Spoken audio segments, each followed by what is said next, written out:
share which is should not be shared with the participants because I'm recording the No, session. no. There is nothing which everything should be actually given to the Yeah. students. There is Yes. nothing to So hide. if at the end if you share the PPTs, so the participant will be they can Sure, use. sure, sure, sure. So at the end, I'm going to share the PPT as well as the codes. Yeah. Thank you very Okay, much. okay. Okay. So let me formally, sir, welcome you. Uh, Thank you very much for accepting our invitation. Uh, Dr. Yogesh Bhumkar is presently working as a at IIT Bhubaneswar as an assistant professor. I hope, sir, since long 6 years, Yes, for last 7 years, I'm assistant last professor 7 years. here. Yes. Yeah. So he is an assistant professor in School of Mechanical Sciences, IIT Bhubaneswar. Sir has a keen research interest in high accuracy, high performance computing, DNS, LNS, okay, LES. Till now, we have not seen this kind of. Only yesterday, Dr. Mistry has talked about LES, but he has not touched the LES or DNS part. Okay, so theoretically, he has a further interest in theoretical and computational fluid dynamics, non-linear stability theories, bypass transitions, instability, and transition of flows. Sir has completed his PhD from Aerospace Engineering Department, IIT Kanpur, and his PhD topic was high performance computing for bypass transition under a very famous Tapan Sen Gupta sir. Uh, Sir has vast experience as far as employment and teachings and all these are concerned. He has numerous research paper. You can please go to the Google Scholar, or if you want, you can go to the Mendelin, all those things to search these things. So I will not go to the his research things. Those who are interested, please look at his Google Scholar page. You will get a lot of details. But he has vast papers in various good, you can say that journals. Apart from that, I think, sir, right now you are conducting lot of workshop. He is supporting a teaching community since last 7 years, sir. Yes, sir. Yeah, yeah. Yeah. I'm like faculty for last seven So years. yeah, last 7 years. So, sir, I welcome you for this function. Yeah. This is a AICT sponsor, particularly FDP for teaching faculty as well as we have with us PhD students and we can say that research scholar, the PG student as well. So, yeah, thank you very much, Dr. Sonawane, for this nice introduction. Like, I feel very happy to be among all of you, to be with all of you, discussing these interesting aspects. So, can I continue now? Yes, sir. Session is over to you, sir. Please, sir. Okay, okay, thank you.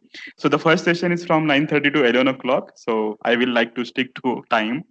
So, yeah, so good morning to all of you. And Today, actually, I am going to talk about mainly two things. The first part of the presentation is about basics of high accuracy computing. Okay, so we will actually talk about some of the very fundamental issues in computing, which never generally addressed in most of the CFD classes and most of the CFD books. Uh, this particular presentation, first presentation, um, you may feel that like this is completely different things from what is traditionally taught in the class, but please hang on to all these ideas. Okay, you will see that they are very relevant and very important, and they are not only important actually, they are actually not actually discussed in many of the places. So that's why this first class is very important. I feel that we are all fresh, and these new ideas, probably you will welcome those ideas. Okay. So first part of the talk is about only physics and mathematics. What is basically high performance computing and high accuracy computing. So high performance computing probably we will touch later on. I will show you some examples from simulation of transitional and turbulent flows, as well as simulation of aeroacoustic calculations. uh, first part of the talk, we are going to deal with high accuracy computing. Okay. So I'm going to my Sir, yes, sorry to disturb you, sir. yeah, Just two requests. yes, There is a option available for our cursor. So if you right click on the PPT, yes, and then so there will be a pointer, right? pointer, yeah, laser pointer, sir. Yes, So laser that help pointer. us Yes, participate. yes. True, actually. In fact, Anytime I actually, forget, yeah. no, no. And you can just hide this stop sharing, na. There is an Yeah, option available. Hide. okay, okay. So I will hide this thing. Now, is it okay? So yeah, Yeah. yes, sir. Okay. In fact, actually, I would like to request all the participants that if they have any doubt, please feel free to like stop me right there, and feel Uh, free they, to ask they those can they doubts. can use the chat actually. So if they want, they can have a chat box so they can post their questions Yes, meanwhile. sure, sure, sure. So we will check at the end of session. So that will be much better actually. Okay, okay, okay. Or if you like to have a question in between, so sir, is up to you, sir. Yeah, so no, what happens is that many a times actually we go through so many ideas and then people probably lose track of it. Maybe it is for the benefit of everyone. If you interrupt me right there, it will be great. If you don't want to speak out, then you can write things in the chat box. We will discuss. Okay. So thank again actually thank you, and I will actually start my presentation.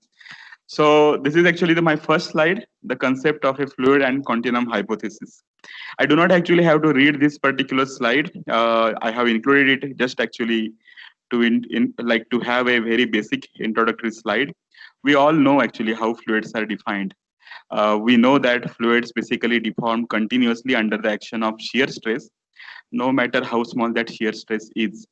And the distinction between solids and fluids is that in case of fluids, molecules are uh, not very closely packed compared to solids. In fact, different fluid elements, molecules, they can actually change their position.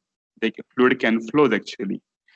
And most of the time, actually, whenever actually we deal with engineering flows, uh, most of the applications they are we can associate them with the continuum hypothesis, which basically says that the properties of fluids they vary so smoothly in space and time that I can use differential calculus to analyze their motion. So continuum hypothesis is probably the first hypothesis basically taught in all of the fluid mechanics classes in our undergraduate study. And this continuum hypothesis is the basis on which actually we have developed our finite difference approximations as we are going to now talk about it. So these things are also probably very well, but then just I'm actually covering them for the sake of completeness. Actually, the continuum hypothesis helps us in writing down the basic fluid flow equations like mass, momentum, and energy conservation equations in the form of partial differential equations. We can write down, we can mention actually the initial condition, boundary conditions. Analytical solution of those fluid flow equations is very difficult because they are non-linear in nature. So we do not have option of getting analytical solution. Rather, we need to use a numerical approximations to solve those coupled partial differential equations. So actually, in order to solve those partial differential equations, we resort to difference approximation. And here actually we are going to talk about finite difference approximation. So as you are all aware that whenever actually I solve a problem numerically, fluid flow problem numerically, the first thing that I will have to do is that I will have to generate a mesh and then actually assume that this is a kind of domain we have xy plane, and then we have a grid in that domain. And grid, there are different grid points as you can see. Let's actually keep our attention to point P, which is basically indicated by array index I and J. So I is along x direction and J is along y direction. And then we want to basically find out various derivatives at point P, like dou u by dou x, dou u by dou y, and the higher order differential terms as well. So let's say delta x and delta y, these are the spacings, constant grid spacings along the x and y direction. And then what we do is that we use Taylor series hypothesis or Taylor series approximation in order to find the derivatives. All of us actually we know these things, and like the forward, like the variable u at I plus 1 and j point can be expressed in terms of variable u at point ij using this Taylor series equation. Similarly, variable u at I minus 1 and jth point, it can be expressed using this backward difference kind of like not backward difference. Here, basically the grid spacing will be minus h, right? I am referring to the previous point. So we can write down this approximation. Why I'm saying approximation, because theoretically, actually, although we can continue it to infinity, but then in real life situations, we basically truncate higher order derivative terms, and that basically brings some kind of a approximation. Okay, so we have been actually taught that when I actually do a forward difference kind of approximation, my first derivative looks like this: the value of variable at next point minus variable value at the present point divided by grid spacing. And then you have some higher order derivative terms on the right hand side. So basically, if I neglect this dou square u by dou x square term onwards term, it is called as first order accurate expression. So first order accurate expression will be simply u at I plus 1j minus uij by h. This is forward difference approximation. You can have even backward difference approximation. And then you can neglect these higher order derivative terms from this second order derivative term. And then we say that like the kind of order of accuracy associated with this approximation, since actually the power of this h here is 1. So this is like first order approximation. These two approximations, like these are like first order approximations, because h raised to power is something what matters according to most of the mathematicians. So traditionally, CFD calculations or CFD methods, they are basically characterized or they are actually segregated into different forms based on the order of accuracy, and then the order of accuracy basically relates to order of the grid spacing power. So the order associated with the power of the grid spacing. That is basically how one quantify numerical methods, right? So similar to this forward and backward difference, you have this central difference formula, that u at next point minus u at previous point by 2h. And then if you find out the first truncated term, it will be h square, and then it will be multiplied by some higher derivative term. So since actually we are neglecting terms on the right hand side with starting term as h square, it is called as second order accurate expression. Now this is all has been taught to us right from the first class of CFD, that whenever you have to characterize methods, you characterize methods based on the order of accuracy of those methods. Okay, but then this is not right. And then we will actually see in this class what is the right way to quantify numerical methods. Okay, so let's actually go a little bit ahead. Okay, I have actually bluntly mentioned that most most of the CFD classes, when they say that whenever we have to characterize numerical methods, we should actually pay attention to order of accuracy. And then I said that order of accuracy business is not at all good. It actually hides many of the important things rather than revealing important things. So to prove my point, I am actually showing you here next two slides. And these slides basically talk about simulation of a simple wave equation. So basically this equation is called as, some people actually call it as one-dimensional wave equation, basically equation 1. Some people also call it as advection equation. Few people it call as convection equation. The name is not important. What this equation basically tells us is that is more important. So what this equation tells us is that in this equation, this is basically a hyperbolic equation. This equation is linear equation, linear partial differential equation. Yes. Your sharing is stopped. I think something happened. Okay, okay. So the window is not visible. No, not visible, sir. Okay, okay. So maybe actually I will unshare and I will again share. So someone actually has, yeah, sir, the slides are not visible. 9:49 it is said. Yes. So let me actually again do the screen share.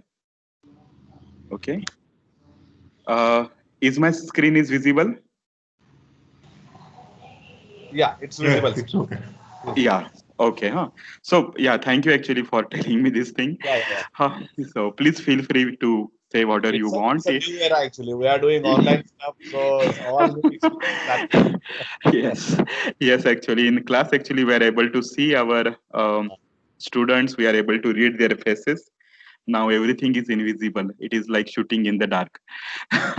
So No, please no, help no. We me. are doing everything. So please help me, huh? Yes. So thank you actually. So we were saying that actually, so I hope this slide is visible. The title of this slide is, should we really bother about order of accuracy of a numerical scheme? And the at the end of next two slides you will say that we should not bother about accuracy, order of accuracy. We should bother about accuracy, but we should not bother about formal order of accuracy of a numerical scheme. That is the point that I want to prove here. So here actually we are talking about this one dimensional wave equation. It is a hyperbolic equation. This equation is linear partial differential equation. C is your phase velocity. And then this equation says that analytical solution of this equation tells us that the solution basically propagates the initial condition from left to right with phase speed c without any attenuation. So whatever the initial amplitude you will give or initial condition that you will give to solve this equation, that initial condition will neither decay nor amplify. It will remain as it is. Okay. So the initial amplitude of the packet or the disturbance will not change with time. That is the first thing that this analytical solution tells us. And the second actually condition tells us that whatever the initial condition that you will give, that particular initial condition will travel from left to right with phase velocity c. So there will not be any spurious dispersion. The word dispersion means what? Like at the end of the class, we say that now disperse. So every student basically stands and he can actually go to any direction with any velocity. That is basically called as disperse action or dispersion. Okay. So in this equation now, we are saying that whatever the initial condition that I am going to give, that initial condition will propagate along x direction from left to right with phase velocity c. It is something similar to how the sound waves propagate. Like no matter actually, now I'm talking to you and I'm making actually sound disturbances of different frequencies. But then no matter what the frequency of sound I create, all those components basically travel to you at the same speed of sound, like 340 meter per second. So having said this thing, now let's say that we are trying to solve this simple equation. Okay. I am not actually, you have to appreciate here that I have not taken any complicated example. So this is not a three-dimensional multi-phase uh, combustion kind of flow where there can be turbulence, there is heat transfer, there are chemical reactions going on. We are not talking about any complexity. Perhaps this is the simplest equation in the world. And then we have given a task that solve this equation correctly. And then you will see that there are lots of surprises waiting for us. So actually what I'm going to do is that I'm going to solve this equation using two different methods. For time discretization, let's say I'm going to use Runge-Kutta fourth order scheme, RK4 four stage method. Okay. And then the space discretization is basically performed using two schemes which have same order of accuracy, second order accurate schemes. That is what we are going to do. So what I expect when I actually keep the time integration same in two simulations, and then when I use spatial discretization of same order accuracy, then I should basically get results which looks little bit similar, right? Because order of accuracy is same in both the simulations. But then that doesn't happen. In fact, something weird happens. That is what we are going to see in the next slide. So is the animation is loaded on your computer? Yes, sir. Yes, sir. Okay. So what you can see here is that basically you have exact solution here on the top, and then you have a solution using a scheme called as OUCS3RK4, and you have a solution using a scheme called as CD2RK4. Okay. So these actually two numerical solutions I have shown here in the second and third row. You can see that actually now I have played this simulation multiple times. You can see that actually the Runge-Gupta four-stage scheme is used for time integration here in both of these numerical solutions. While there are two schemes, one is called as OUCS3 and then another scheme called as second order central difference scheme, which just now we have seen value of variable at next point minus value of variable at previous point by 2h. So that is basically CD2 method, second order central difference scheme. So this OUCS3 method and CD2 method, they have same order accuracy. And Runge-Kutta scheme is same for time integration. Special discretization has been done using two schemes. They have same order of accuracy. Despite of that, so actually I'm again playing that animation. Despite of that, when we compare our solution, the solution given by OUCS3 scheme basically performs same as exact solution. While the solution given by CD2RK4 scheme, it doesn't go from left to right, rather it goes from right to left. And this is remarkable. Although the order of accuracy of OUCS3 scheme and CD2 scheme, they are same, when actually solve the equation, the simplest equation in the world, where we have analytical solution, where we have no confusion, the numerical methods look like confused. Uh, So OUCS3 method basically, although it has second order accuracy, order of accuracy, it gives solution as exact solution, while CD2RK4 scheme miserably fails. Okay. So it is basically now actually we have a doubt actually in our mind, which is I am reading it here. Is it sufficient to characterize numerical error as traditionally thought combination of truncation error and round off error? So this is the question that I'm asking. Okay. And then actually there is a famous quote by Mark Twain. I got it from one of the documentary by Al Gore on climate, we have to save climate, right? So what he has quoted from Mark Twain is that what gets us into trouble is not what we don't know. It's most of the time we know things for sure, but then they are just aren't so.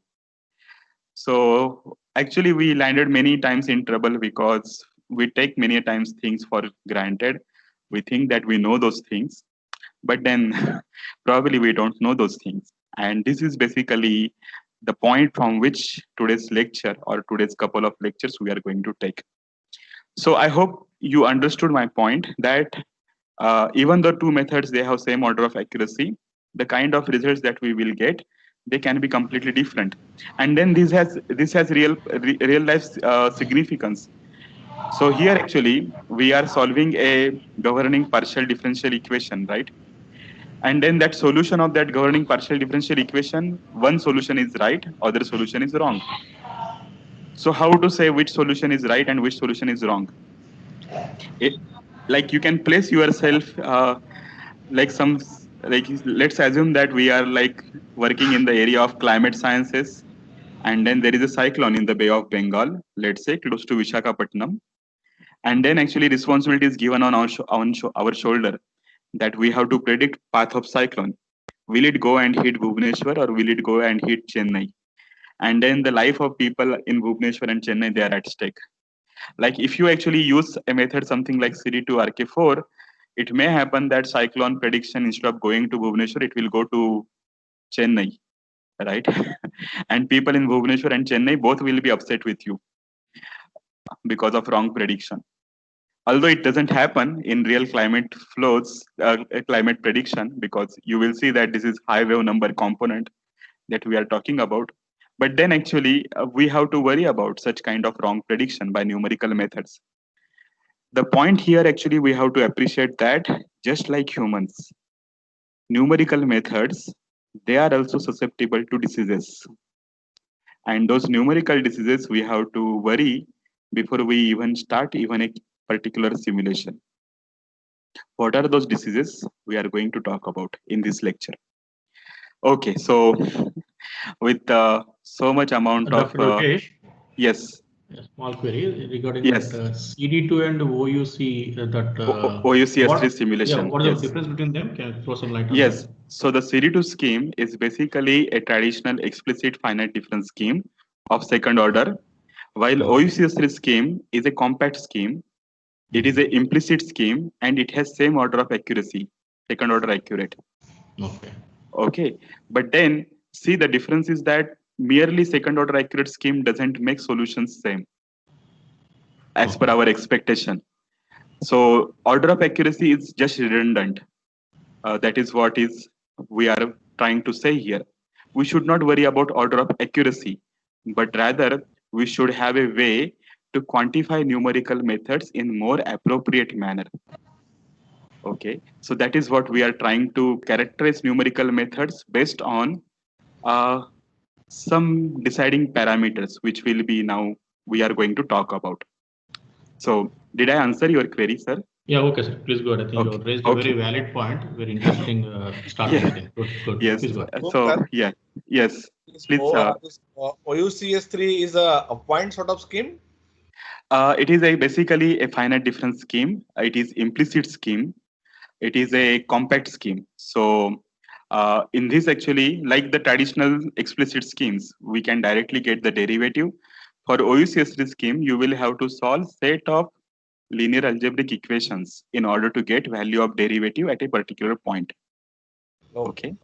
So Okay. that is basically the difference between CD2 and OUCS3. They have same order accuracy, but then one is explicit, another is implicit. Okay. So traditionally, when we actually characterize numerical methods, we do not say explicit, implicit. It makes huge difference. We just mention order of accuracy, and that is not good enough. Okay. So let's actually go to the next slide. And then actually, before actually we even find out what is so bad about CD2 scheme and what is so good about OECS3 scheme, we have to talk about certain basic issues, which most of the time in CFD class we do not talk. I hope actually many people know these things. It's not that I'm telling something different, but then maybe appreciation is not given in most of the places. So here actually we have to first talk about the signals. Okay, the nature of signals, and we know that signals can be like your analog signal and they can be like digital signal. And basically whenever we come to signals, we need to, if we need to record a signal, there is some operation called a sampling operation. And if I'm doing either a CFD calculation or if I'm doing a experiment, sampling is what is very important, right? If I am doing some experiment, remember, like we take some data acquisition cards which can record signals at few kilohertz per second kind of frequency or something like that. So it basically talks about sampling. After every small amount of time, we are recording the signal. So here basically that sampling operation has been shown here. So let's say actually I have a signal as shown here, okay? And then this is a nice smooth signal. But then actually when I want to record this signal, let's say with using, let's say, hot wire anemometer, I do not record this signal very smooth enough. Rather, I record somewhere here, then the next reading is somewhere here, another reading somewhere here. So in the end, when I will plot the value recorded by my hot wire anemometer versus time, I will not see this whole signal. Rather, I will say first point, second point, third point, fourth point, fifth point. I will see a straight line. So instead of a time varying signal, if my sampling period tau, if it is very large, then I will not able to see that periodic variation. Rather, I will, unfortunately, I will feel that my system is steady. It is not varying with respect to time. So sampling frequency is important.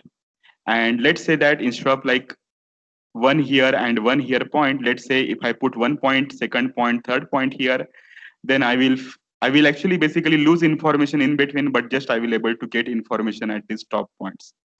So what matters is that whenever you have to record a signal in one particular wavelength or in one particular time period, you need to sample the signals. You need to have enough sampling stations so that you can actually see how your signal varies in between one complete oscillation. So there actually this sampling period tau is important, and corresponding sampling frequency is basically Fs, and one needs to have this sampling frequency Fs such that at least I should have 4 to 5 sampling stations, okay, in between like one particular time period of oscillation of the signal. So sampling frequency Fs is basically defined as 2 pi by this time period tau. This basically sampling frequency should be, so there should be at least 3 to 4 minimum samples in order to record the signal.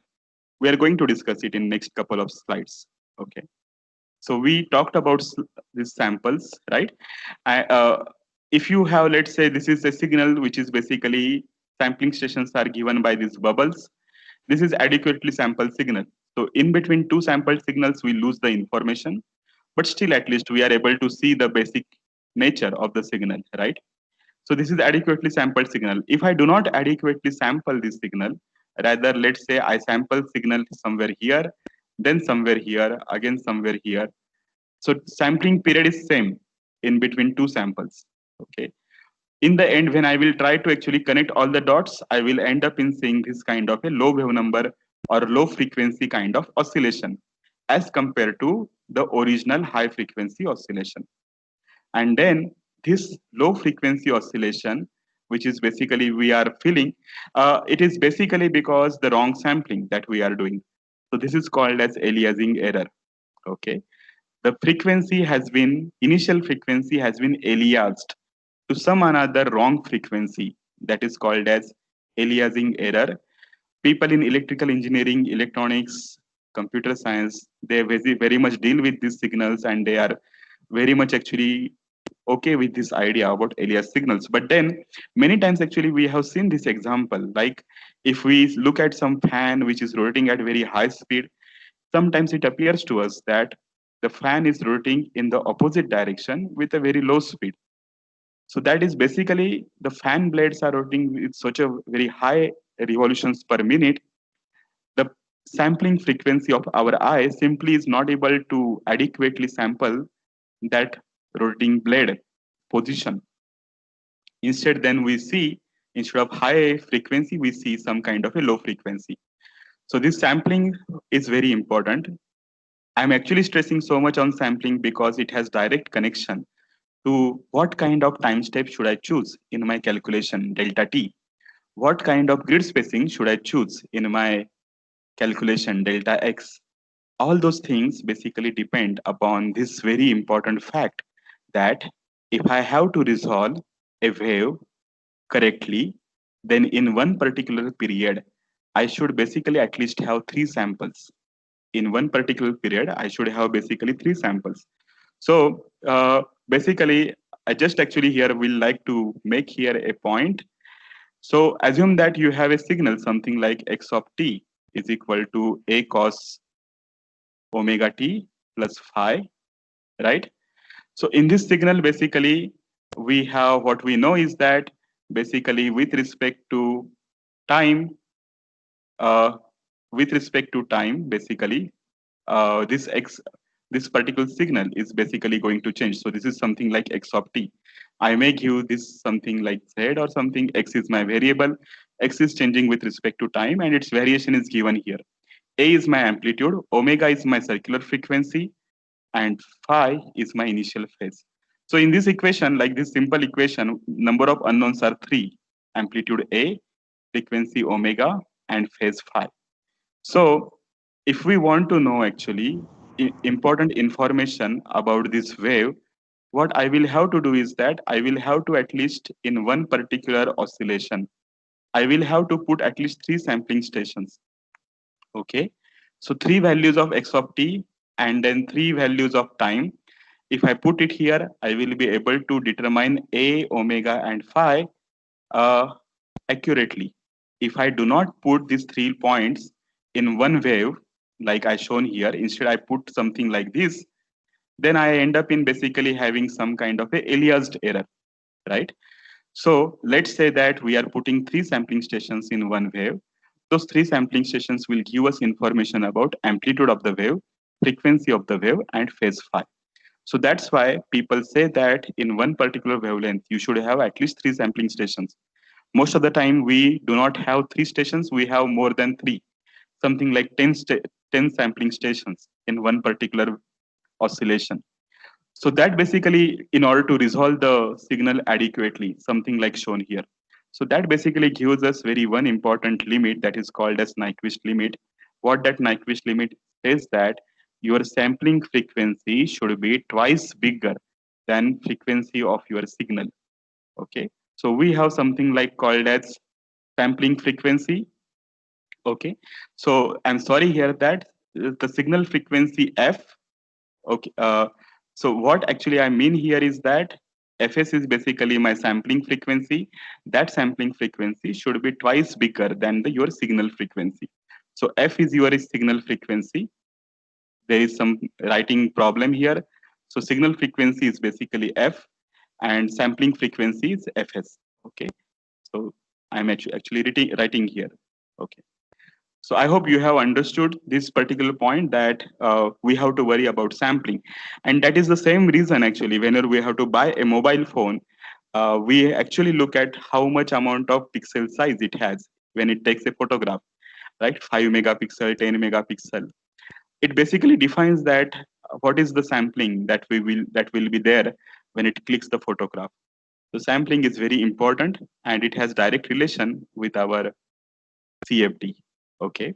Now, actually, whenever we talk about signals, we can represent those signals something like this, as shown in the physical plane.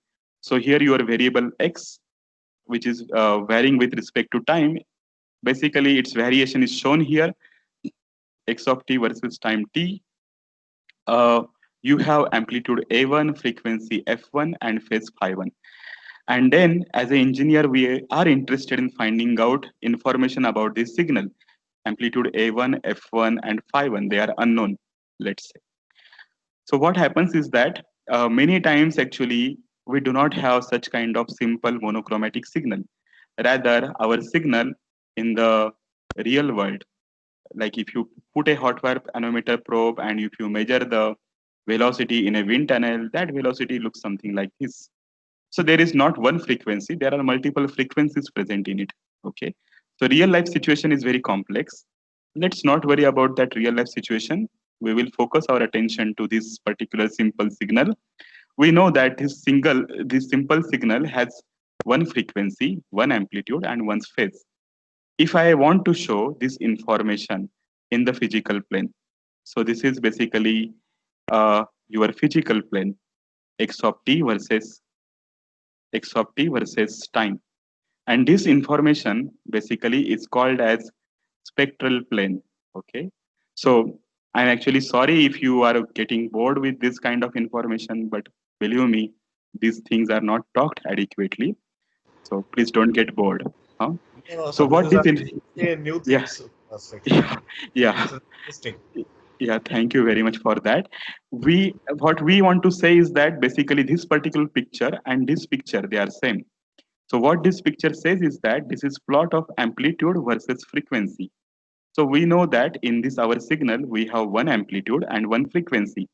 So what has happened is that basically the whole information here, time varying information here, is given by one amplitude and one frequency. Similarly, I have only one phase and one frequency. So that is basically I have given here a dot, another dot. So this is called as amplitude spectrum. This is called as phase spectrum. And together amplitude and phase spectrum, they are called as frequency spectrum. And this plane is called as spectral plane, information about amplitude, frequency, and phase. So this information is called as spectral plane, frequency spectrum. Okay. So this information is very much central for us. Instead of actually what we are trying to say here is that many times when it comes to CFD, uh, do not characterize your numerical methods in the physical plane as what basically given by Taylor series truncation analysis. we need to evaluate properties of numerical methods in the spectral plane. Okay, that information gives us what is going wrong. Okay, that is what we are going to see in coming few slides. But then just I want to actually draw here a comparison between physical plane and spectral plane. You can see here that in the physical plane my signal is continuous, it is varying continuously with time. The same continuous signal, when I have to represent into a spectral plane, I will have to just give two dots, okay, in the amplitude and phase spectrum. And that is precisely very interesting. So when we have basically a signal something like this, which has large number of frequencies, large number of amplitudes and phases, as an engineer, we want quantification. We want to know what is actually what are those lots of frequencies, what are corresponding amplitudes, what are corresponding phases. Then only we will be able to understand what signal we are dealing with. And then while doing experiment or while doing CFD calculation, one has to actually first of all know what we are really dealing with, the kind of physical nature of the problem. If we know it exactly, then only we can devise experiment or CFD calculations appropriately. Okay, so if I am looking at highly unsteady flow and if I put a pitot probe, I may not be able to see that unsteadiness in the flow field, because pitot probe will give you some kind of a mean flow field information. I will have to put there a something called as hot wire anemometer probe in order to see all those fluctuations. This is for experiments. If we come to CFD calculations, if I am doing a simulation of, let's say, laminar flow kind of calculations, maybe traditional CFD methods will be all right. But when it comes to actually turbulent flow calculations, traditional methods, they are not all right, because they behave something like pitot probe. That is what we are going to see in coming slides. Now, we have here actually said that we need to look information in the physical plane. Okay, so that information, how to get that information? And we are fortunate that we actually born after the great mathematician Fourier. Fourier has solved this problem for us. He has given us this idea that if you have information about the physical nature of the signal, from that physical nature of the signal, you can derive information about the spectral plane behavior. So information about the frequency, amplitude, and phase, you can derive it using this Fourier transform. Okay. So that is basically is given us. Maybe there may be some factor 1 by 2 pi multiplied, but then essentially we can actually write down the Fourier transform expression here. So Fourier transform basically connects information in the spectral plane to the information in the physical plane. This is something like inverse Fourier transform. And then if I actually basically convert information in the physical plane and if I try to relate it with the spectral plane, the information looks like this. Okay. So I am actually not going to cover how these equations they are basically derived, the basic equation of Fourier transform, how it is derived. My request to you will be, please look at this very beautiful book. And in this beautiful book, they have from the very first step of correlation, they have derived this formula. We will get a whole new sort of appreciation for Fourier transform. Please read a chapter in this particular book. Okay. So now actually, this is the expression that is very interesting for us. That expression now we will use in our analysis a lot. Okay. What this expression basically tells us is that now I will just make some point here that let's say actually when you have a physical signal like this, x of t versus t, basically when it comes to the spectral information a versus f, the spectral information will not have now one single dot. The information will be something like this. You will have lots and lots of frequencies, and every frequency will have its own amplitude and phase. Okay. So we want to have a quantitative information of that information, quantitative information. Fourier transform helps us to do that. What this expression says to us is that the value of x at a particular time t. So let's say this is that particular time t. Okay, so this is that particular time t. We want to find out x of t. So that x of t is obtained by summation of large number of frequencies or all the available frequencies in the spectral plane. So x of f here is basically your spectral amplitude, that is basically a. We need to multiply it by exponential e raised to power I omega t. So this omega is basically related to some particular frequency. So omega will be related to this f. Corresponding a will be basically sit here in x of f. So in order to get value of one particular value x of t, I need to sum effects of all the sines and cosines that are present in my Fourier transform. Okay, so we all appreciate this particular fact, and now we are going to use it. Okay, so this is basically how simple signal looks in the physical plane and in the spectral plane. So I will basically get one particular frequency, dominant frequency for this monochromatic signal. Many times actually we see such kind of modulation, and this modulation is basically happens with two frequencies. Here basically I have shown wave numbers which are very close by. So basically you will get this kind of signal when k1 and k2 values, they are like 20 and 21. So this is the physical plane information, this is spectral plane information, and such kind of bits they are produced when you have two frequencies close by, they superimpose on each other. And many times when we hear beats in mobile phones or on a radio, we have to appreciate that there are two frequencies which are nearby and they are superimposing on each other. Okay, so these were Sorry, all. sir. Sorry to Yes, disturb you, sir. yes, Can I please ask go ahead. one? Please? Yes, please, Uh, please. Sir, this Laplace transform basically it is converting all harmonics time series into frequency domain, something like Yes, that. yes, it is something like that. So if I have, let's say, any arbitrary signal varying with respect to time, I can actually take that signal, record that signal, and then actually I can find out the corresponding spectral content or corresponding frequency information, amplitude information using this kind of a Fourier transform. That is what we are saying. It is going to convert all harmonic.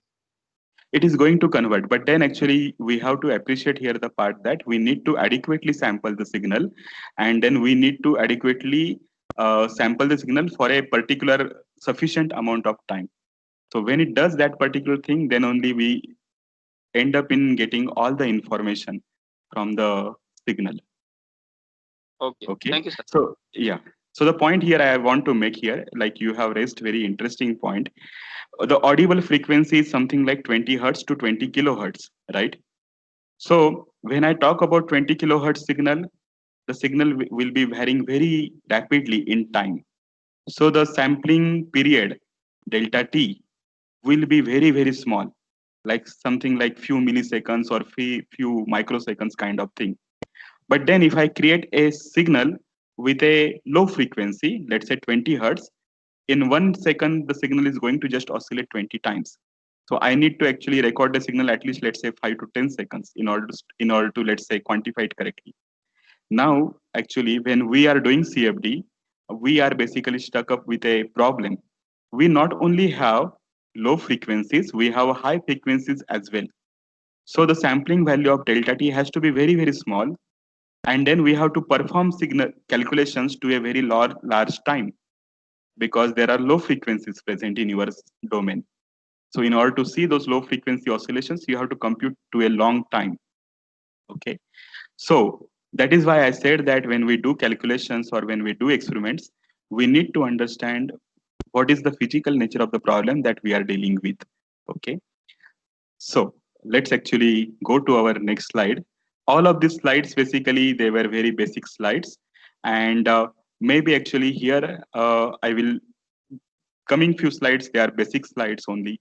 Sorry for the repetition, but then for the sake of completeness, we need to understand these things. So assume any variable u that is varying in space and time. A is amplitude, k is basically wave number. So what we are saying here that we have variation in space, we have variation in time. So earlier when we talked about variation in time, we talked about variation of, like, we talked about circular frequency omega. When we have variation in space, like x dependence, similar to omega, there will be a parameter called as wave number, that is called as k, that will be involved, and phi is phase. So omega, we know omega is 2 pi f, and it is like 2 pi by t. And then for this, similar to this omega, we can actually define the space variation as 2 pi by lambda. So t is basically one time period in which the variable completes one oscillation. Lambda is a wavelength in which, or the distance in which the variable undergoes one complete oscillation. So wave number k and circular frequency omega, they are analogous. Okay, wave number k and circular frequency omega, they are analogous. And when we talk about time variation, we talk about circular frequency omega. When we talk about space variation, we talk about wave number k. But most of the CFD problems, they have the space and time variation. We need to have information about k and omega together. Okay, so frequency f is 1 by t. And then for sound waves, you know that v is equal to n lambda. So that is the basically expression that has been given here. So this is basically few things that I have listed from related to waves. We have to appreciate that, like in CFD or in fluid mechanics, heat transfer, like basic properties, they are transported from one point to another point. Those things can be treated as something like a wave motion many of the times. So understanding or basics of wave mechanics, they are essential for understanding our numerical methods. Okay, so let's talk about our simple hyperbolic equation.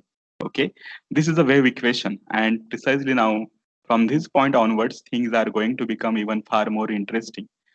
This is a wave equation, second order partial differential equation, linear wave equation, right? C is your phase speed, U is your solution amplitude, and then the wave equation is basically given as here, right? And then this wave equation, basically what it says is that it has basically two components. The, if you give some kind of a initial condition at t equal to 0, what happens is that the analytical solution of this wave equation says that one part of this initial condition will go to right, another part of this initial condition will go to left, and they will keep on traveling with phase speed c. That is what the analytical solution of this wave equation tells us.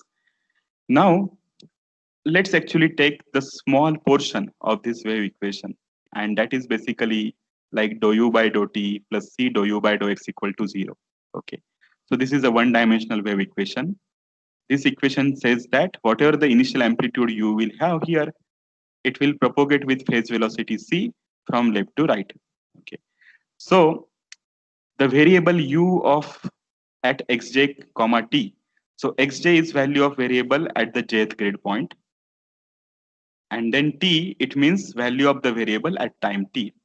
So if we use the information available with our Fourier transform, value of u at xj comma t, since I have here space and time dependence, I will have here double integral, and then I will have here spectral amplitude u of k comma omega, and then in the exponential sign, it will be like e raised to power ik xj minus omega t dk d omega.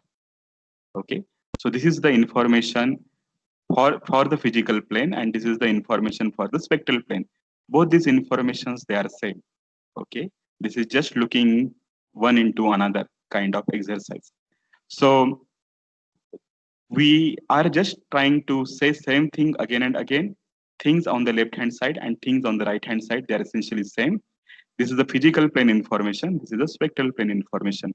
U of k comma omega is the spectral amplitude, and then value at particular variable j, particular grid point j and time t is basically obtained by, in the exponential we have xj and we have time t. That's why we are able to get this value u of xj comma t. Having said that, now let's put the value of variable u in this above expression. So this expression has one time derivative, one space derivative. So if I differentiate this equation, okay, let's say if I want to differentiate u with respect to time, that is basically given here. That differentiation with respect to time, you will see that here that variable, that quantity that depends only on time is this factor minus I omega t. So if you find out the derivative, exact derivative, that derivative will be something as given here. So this whole expression multiplied by minus of I omega. Similarly, actually, we have space derivative here. So if I want to find out space derivative, now the space derivative here you have ik x kind of thing. And when I'm interested in finding out the general space derivative dou u by dou x, basically I will end up in having my parameter here ik multiplied by u of k comma omega, and then this exponential term dk t omega. Now we have estimated the time derivative, we have estimated the space derivative. Put this information here in this equation. You will have c multiplied by dou u by dou x. When I put it here, what I end up in getting is an expression something like this. Okay. And then we have to look at this information. So this information is very interesting. What this information says that the integral is equal to 0. And in this integral, if you look at basically these terms, so these terms were part of your initial condition. Okay, these terms were part of your initial condition. You can see that you have spectral amplitude u of k comma omega, exponential term dk d omega. They are there, but then these terms are not equal to 0. So this is basically not equal to 0. We are starting with some initial disturbance, right? The only thing that can make this integral 0 is basically this factor, kc minus omega, that has to be equal to 0. So kc minus omega is equal to 0. That gives us this important information, omega is equal to kc. And then this omega is equal to kc is called as physical dispersion relation. So now actually we have almost now spent something like around an hour or so trying to just discuss about this physical dispersion relation. CFD calculations, we have to worry about this physical dispersion relation. Many times we do not worry, we do not talk about it. This information is very central. What this dispersion relation tells us is that the ratio of, so what this information tells us that the ratio of omega by k is some kind of a constant. And then that constant is nothing but your phase speed c. Omega is basically circular frequency. K is basically your wave number. So this equation tells you that no matter whatever the frequency of your signal is, the wavelength lambda will be adjusted in such a way that the ratio of omega by k is always equal to constant. That is phase speed. This is something similar to your speed of sound. I am actually creating all the signals with different frequencies. But even though I create signals of different frequencies, the wavelength lambda associated with each sound frequency gets adjusted such that the product of frequency into wavelength is always constant, that is equal to speed of sound. Okay. So the relation between the circular frequency omega and the wave number k is called as dispersion relation, and omega is equal to kc is physical dispersion relation for this wave equation. Okay, or it is dispersion relation for this 1D wave equation. So did I make my point clear, or you have some doubts here? Maybe actually we can talk about them if you wish. Okay, so let's actually go here. I have actually said the same thing. We said that basically the propagation speed of sound waves is independent of its magnitude and frequency.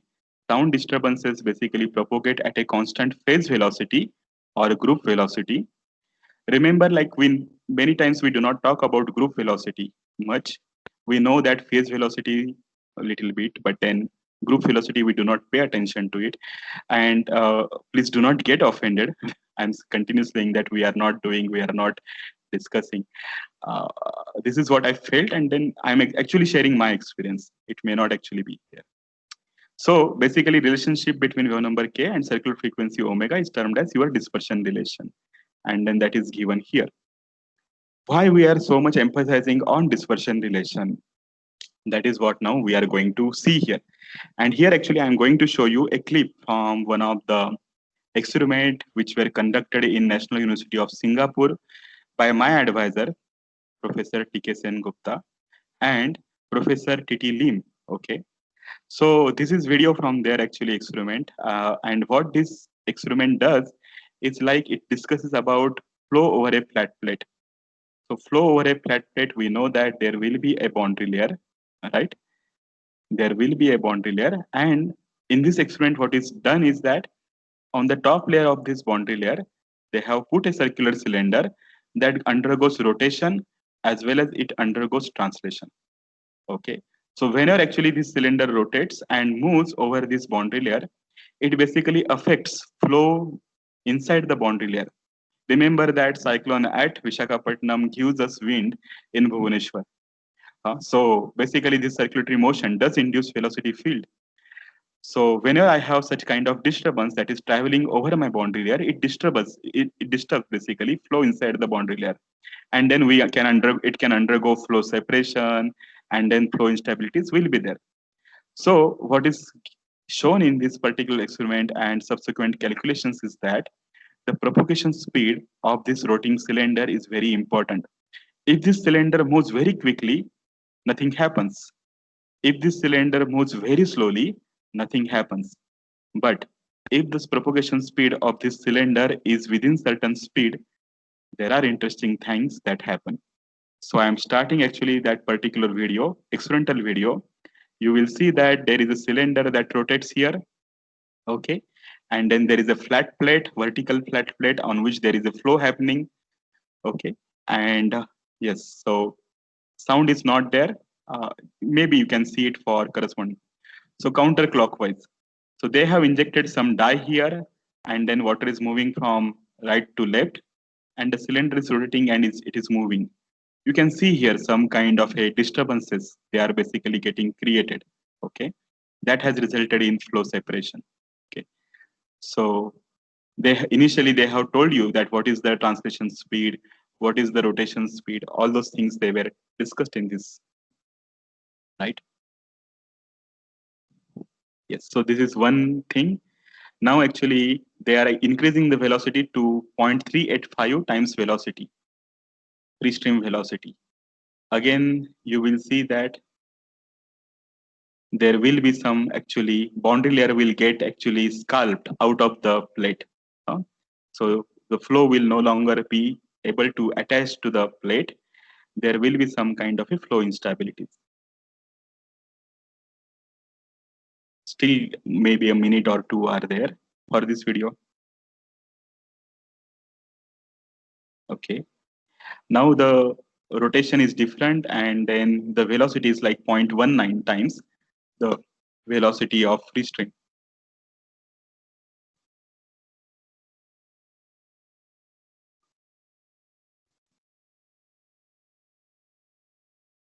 You will see that now, since the direction of rotation is changed, the boundary layer basically ahead of the or behind the cylinder gets affected. The ahead boundary layer is not affected much. And then they have talked about a non-rotating case. The cylinder basically moves with some velocity. In this experiment, basically, you can actually see this video on Professor T.T. Lim's website.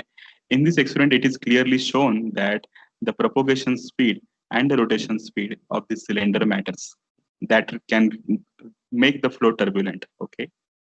Whenever actually we compute the signal, we calculate those vortices, eddies, and then we actually basically those eddies basically interact with the boundary layer or other flow features, and then we get a complex flow phenomena. So I'm actually now showing you here a example of NACA 0012 airfoil, flow past a NACA 0012 airfoil. So we are still actually discussing about importance of those vertical disturbances in dictating flow transition and flow turbulence. So consider here a case of flow past a NACA 0012 airfoil. If you actually look somewhere here and zoom, you will see that there are some roughness element. So when your aircraft fly, there is some ice accretion, and that has been modeled here by some roughness elements. And then when you actually do calculation at this high Reynolds number, you will see that there is a boundary layer separation, and then those separated eddies, they interact with the boundary layer. So this gives rise to a complex nature of the flow. So somewhere actually at x by c equal to 0.1072. So somewhere here actually, if you measure the value of vorticity with respect to time, you will see that there is a signal, there are so many frequencies present there. And then these so many frequencies, this time variation has been brought because there are those eddies, small, tiny eddies, which are created by flow separation, and there is an interaction between separated flow and the boundary layer, right?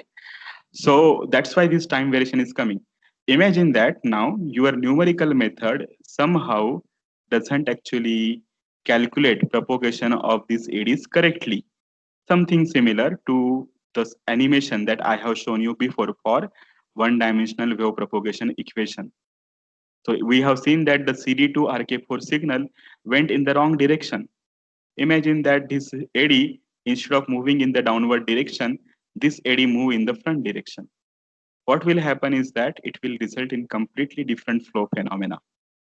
It will result in completely different flow phenomena. So it is not only important for us to resolve each and every flow feature correctly, we have to also make sure that all those flow features like these eddies, they travel downstream, or they travel in a correct direction with a correct velocity or with a correct speed. So that is very essential in our numerical simulations, something that is not guaranteed by the numerical methods. Okay. So we have seen that the solution of CD2 RK4 went in the completely wrong direction. So we not only need to like resolve these eddies correctly, but then they have to also propagate in a correct direction with a correct speed. Then only this flow transition phenomena will be captured correctly. Otherwise, we will end up in having completely different results. Please note here the fact that people who are working in the area of laminar flows, they don't have to worry much because the kind of eddies or kind of structures present in their flow, they are like very big structures, lot of energy is there, and then they do not have lots of spatial and temporal scales. They are happy with the traditional computational fluid dynamics schemes. People who work in the area of turbulence, they are equally happy because they work in the three-dimensional chaotic random flow. We do not know whether that randomness has been caused by the physical nature of the flow, or that randomness is caused by some ill-devised numerical scheme. There is no way of doing those things, right? But people who are working in the area of transition, they need to understand why a particular flow instability has happened. There has to be a cause and effect kind of relationship, right? So one needs to understand these numerical methods when it comes to simulating transitional turbulent flows, as well as we will see that in aeroacoustic calculations. Okay. So having said that, now I will go to one important slide. So this particular first lecture is essentially for defining numerical methods. Okay. So we will discuss here something important, two parameters called as phase velocity and group velocity. So you can see here that this animation I got from uh, uh, Wikipedia website. The red dot basically is associated with one phase, and then the velocity with this red dot is moving, that is called as phase velocity. While the green dot is called as group velocity. Like green dot basically captures two waves, like a bunch of waves. They are at the start and end of bunch of waves. So the packet, the velocity with which this packet is moving is called as group velocity. So what happens is that the phase velocity c is basically given as omega by k, something like that. When it comes to a group velocity, basically what matters is Such kind of packets, they arise because you have two waves with very close by wave numbers and close by circular frequencies. You add them together, you end up in getting this kind of signal. Part of the signal, like amplitude into cos of k1 plus k2 by 2 minus omega 1 plus omega 2 by 2, this expression, this is something similar to your original signals. But then that original signal is multiplied by a slow variation in space. K1 minus k2 will be a small thing. Omega 1 minus omega 2 will be a small thing. So this is multiplied by a small variation in space and time. That brings basically these kinds of packets or modulation. So omega by k basically gives you phase velocity, while d omega by dk gives you this group with what velocity this group is moving. So one needs to know with the group velocity, because in your CFD simulations, you do not deal with single omega and k. Rather, you deal with lots of omega and k, as has been evident from this particular picture. Your physical picture has so many omega and so many k there. So now how to deal about it? So we need to know about the phase velocity and group velocity. Okay, this is part of most of the physics courses, but then somehow we do not take it in CFD class. So here actually I'm discussing about two important systems. One system is something like our sound waves, like the frequency associated with sound wave and the wavelength associated with your sound wave. They are basically adjusted in such a way that ratio of omega by k is always some constant, and then that constant ratio is called as phase speed. That is basically phase of speed of sound. Similarly, basically, if you find out d omega by dk at two different locations, that d omega by dk for sounds, for sound wave propagation will always be constant. That is basically your phase speed c. So for sound or for non-dispersive system, basically your phase speed and group velocity, they are essentially same, and they are given by your phase speed.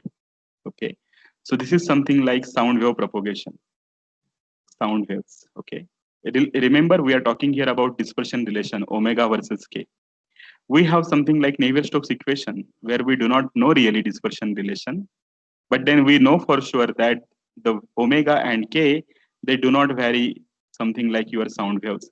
Rather, we have some another complex nature. So at a particular location 1 or particular location 2, if you want to find out phase speed, the ratio of omega 1 by k1 and omega 2 by k2, they will not be same. They will be different. C1 and C2, they are different. So for dispersive system, C1 and C2, they are different. Similarly, if I basically put tangent here at location 1 and 2, I will get information about group velocity d omega by dk. C1 and C2, they will not be same, and Vg1 and Vg2, group velocities at location 1 and 2, they will also not be same. What we are basically forced with is Navier-Stokes equation. They are dispersive. And then no one knows in the world that what is the dispersion relation for Navier-Stokes equation. We have found out dispersion relation for wave equation. Navier-Stokes equation, we do not know. So what we do is that we basically, since the omega by k relation is very nicely defined for wave equation, we actually characterize our numerical methods for relation bit, like for solving this non-dispersive system correctly. Okay. So once we have a good numerical scheme that solves non-dispersive system correctly, then actually I use that scheme to solve more complex Navier-Stokes equation. So this behavior is very simple, but this behavior is complex. Dispersive behavior is complex. So we actually use numerical methods which are good for solving non-dispersive system, and then we hope that those systems will solve dispersive problems accurately. So this was, everything was basic. And now actually we will come to analyzing numerical methods. Okay. So in a numerical analysis, basically we need to worry about three things. Like these are those 3 points. The first point is about the adopted numerical scheme. It must resolve all physical time and length scales. That is absolutely necessary. That's why we say that we should have small delta x, we should have small delta t. That is the same reason we actually go for a mobile phone with a camera having high megapixels.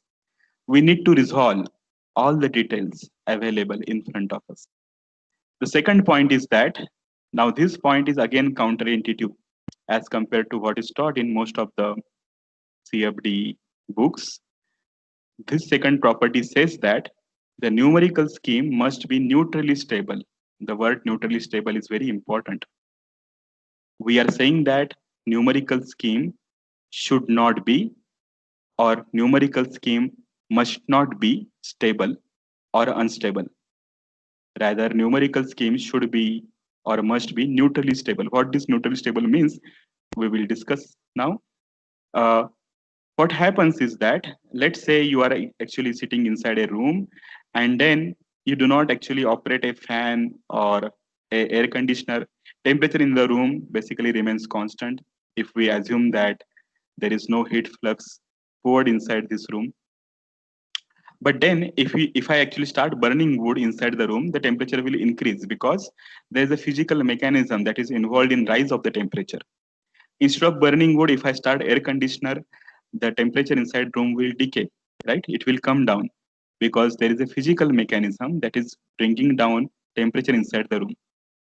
So the physical mechanism is responsible for rise or decay of a particular flow parameter.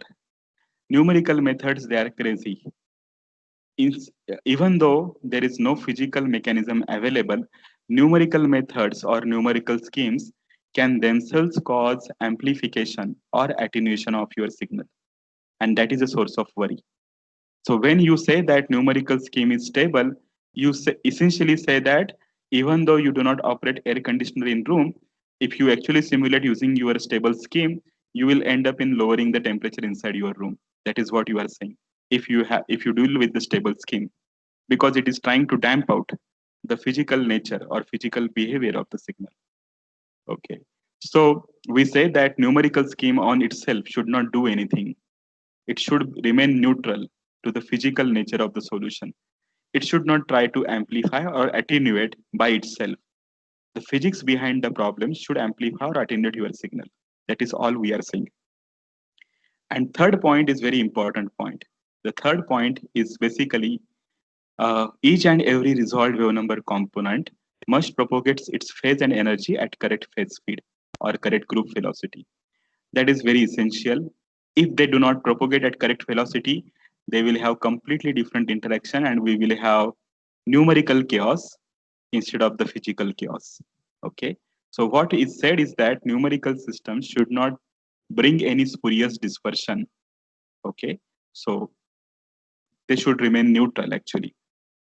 So these were those points. And yeah. So what I will do is that now it is 10:52. Maybe we will discuss this one important idea. So we are going to discuss these three important ideas, how the characterization of numerical methods work. And at this point, we will discuss about this first idea, and then we will take that small break of 10 minutes. Okay. So we are talking about here, what do we really mean by resolution? Okay. We have started by cursing Taylor series analysis. We said that Taylor series analysis is not good enough. What is good? That is what we are now going to see. What do we mean by resolution? That is what we are now going to see. Okay. So here is interesting thing. Okay. And what I feel is that maybe after the present and next slide, you may feel happy. Okay. So something interesting is there on these two slides. And the interesting part is about the discretization effectiveness that has been mentioned here. So what is unknown to us many of the time is any discrete computation involves some kind of a implicit filtering. Okay. Now, what is implicit filtering? What is that computation? We will discuss here. Assume that you have a domain, something like this. Okay. And then there are different grid points. Okay. And then I am talking about, let's say, a jth grid point. This is my j plus 1th grid point. This is my j minus 1th grid point. This is solution at time t equal to tn. Okay. Value of variable u at the grid point xj and time n, I can basically give as this particular expression. So here actually I am not bringing that time dependence. Let's say at one particular time picture, we are trying to see how your solution variable u can be associated with corresponding spectral information. So u of k comma tn is spectral amplitude. E raised to power ik xj. This xj location basically will give you a value of solution variable at jth location. Okay. So let's say your u is varying somewhere something like this. Okay. So value of u at the value of u at the grid j, this will be something like your u of xj at tn. Okay. So this u can be obtained by summation of all the wave numbers. Summation of all the wave numbers. Remember, we have actually talked about summation of all frequencies.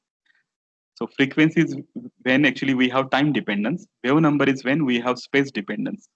So something similar to frequency. We are here summing up all the wave numbers available in my signal. Okay. Now, when I actually take the exact derivative dou u by dou x at jth point, if I differentiate this equation, I get basically I of k because there is x dependence here, and then at the jth point when I write it, after differentiating, I will get I of k u of k e raised to power ik xj dk. This is what the exact derivative will be. But remember, like when we do the derivative numerically, what we do is that instead of actually writing the whole Taylor series, we end up in actually truncating some higher order differentiation terms. Okay. And we say that, okay, I will go with this difference approximation. Now we are talking about here approximation. It is not the exact representation. So whenever I will find the derivative numerically, I will not end up in getting this expression. Instead of that, I will get some kind of expression like this because the numerical expression will have certain error into it, truncation error into it. So corresponding spectral representation will not be something same as your exact representation. It will be little bit different. Now, if you look at this exact derivative here and your initial solution here, you will see that u e raised to power ik xj dk is same here, right? Only thing that is multiplied is this term I into k. I is basically your complex operator and k is your wave number. So what it says is that, let's say you have here a signal that looks like something like this, u of k versus k. It looks like this. So if you want to find out derivative of corresponding signal at jth point, what you really need to do is that you will have to use these in terms, and each term basically, each u of k will be multiplied by term ik. Okay, that will give you exact derivative. Now this u of k e raised to power ik xj dk is common in your original signal and your next signal. Only difference was here ik.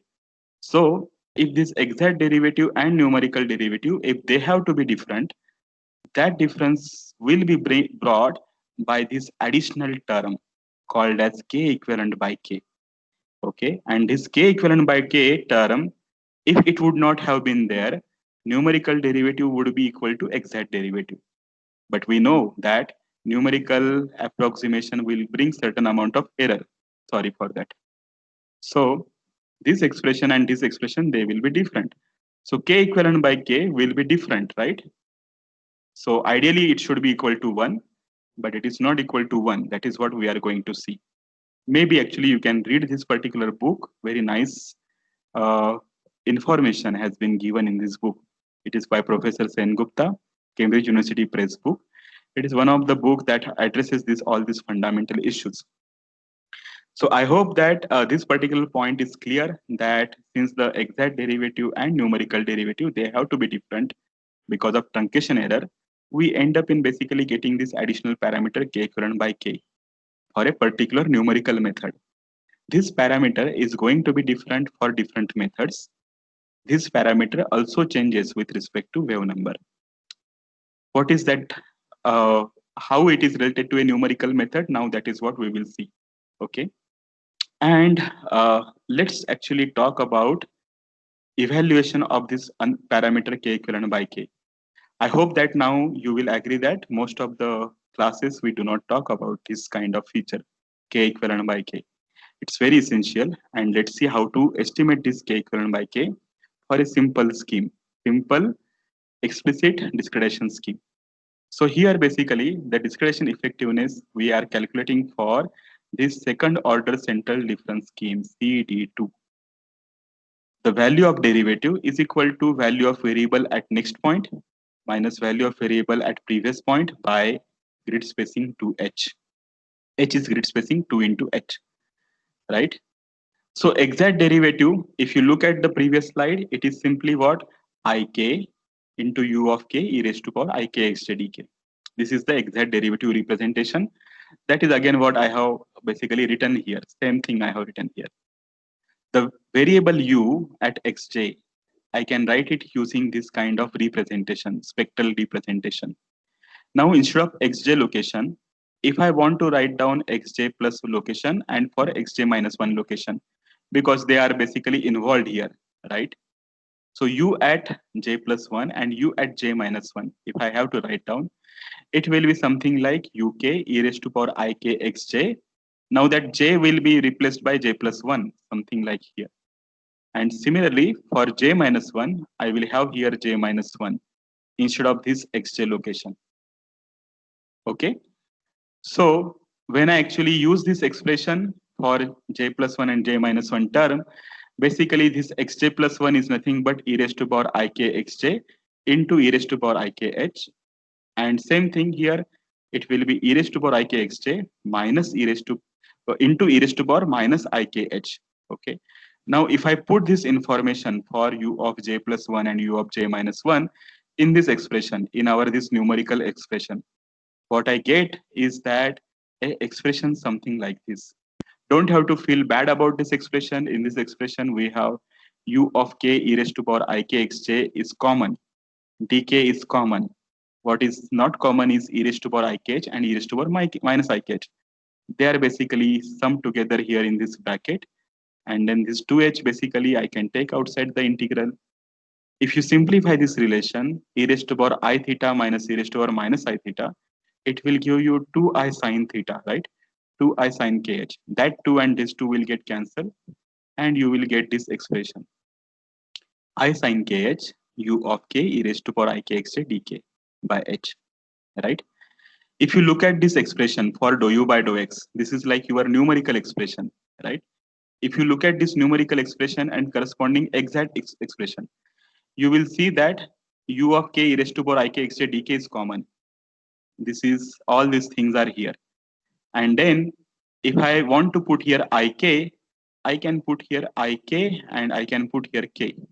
And then this integration will be something like this. Okay. So basically that is what I have shown here. Basically this numerical derivative can be expressed like here.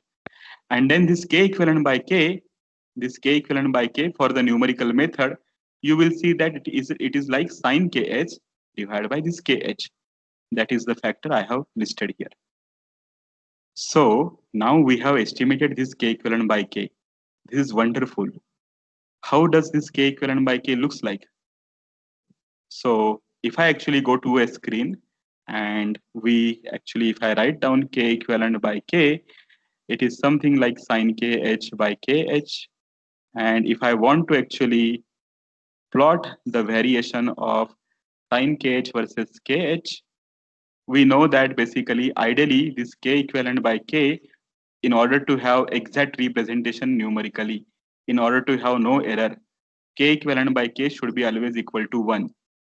Kh is basically something like a non-dimensional number. So k is nothing but 2 pi by lambda and h is basically some kind of a distance. So kh equal to pi is basically maximum thing that you can resolve according to Nyquist limit. Okay. If you basically plot this variation of k equivalent by k versus kh, what is going to happen is that we know that limit x tends to 0 sine x by x is equal to 1, right? We have learned it using probably in first year of mathematics in engineering, that L'Hopital rule, or maybe actually in traditional way we say here in like L'Hospital rule, maybe the pronunciation is not right. it's a French name, but limit actually basically when kh is equal to 0, sin kh by kh is equal to 1. And as I increase my kh, basically I end up in basically going away from this limit 1 ideal value. And basically what I get is k equivalent by k variation something like this. So this is basically a source of trouble. This is basically a source of trouble. And what happens is that basically this k equivalent k never remains as 1. Rather, this value is somewhere in between 1 and 0. Okay, it is somewhere in between 1 and 0. So when I actually obtain derivative numerically compared to exact derivative, I end up in underestimating this integral, because for each and every value of k present in your solution, basically you will end up in multiplying by a number which is less than 1. So when you integrate, basically that integration brings lots of amount of difference or deviation from this exact representation. So maybe actually I will stop here because it is already 11:05, and we will discuss about these important properties in the coming lecture. So maybe you can take a break for a while, or what should we do? Like, you are free to ask questions maybe. I will request I can Chand. take a break and then they may have questions if they can. Yes, yes. So we will take a break. So it's 11:05.